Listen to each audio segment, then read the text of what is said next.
श्रीमद् भगवद गीता यथारूप अध्याय 15 श्लोक संख्या 19।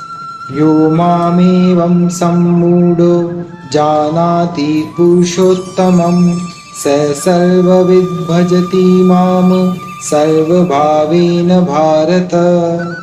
जो कोई भी मुझे संशय रहित होकर पुरुषोत्तम भगवान के रूप में जानता है वह सब कुछ जानने वाला है। अतएव हे भरत पुत्र, वह व्यक्ति मेरी पूर्ण भक्ति में रत होता है।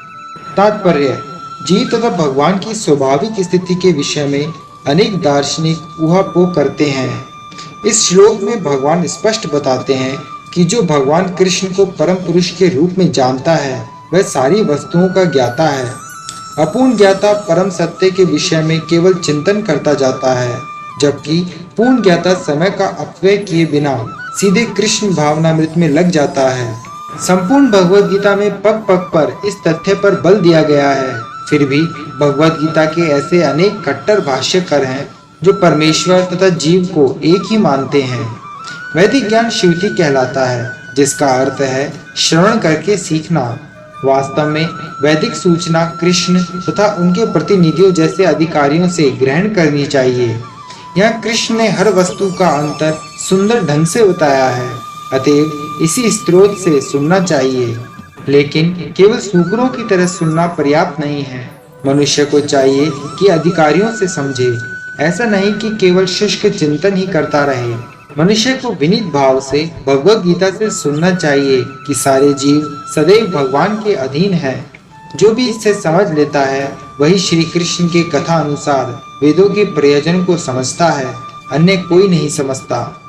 भजती शब्द अत्यंत सार्थक है। कई स्थानों पर भजती का संबंध भगवान की सेवा के अर्थ में व्यक्त हुआ है।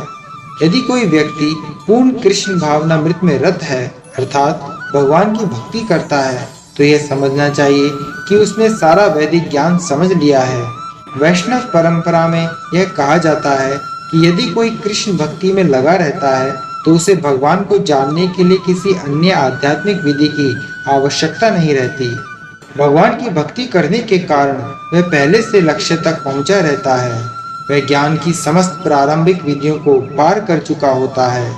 लेकिन यदि कोई लाखों जन्मों तक चिंतन करने पर भी इस लक्ष्य पर नहीं पहुंच पाता कि श्री कृष्ण ही भगवान है और उनकी ही शरण ग्रहण करनी चाहिए, तो उसका अनेक जन्मों का चिंतन व्यर्थ जाता है।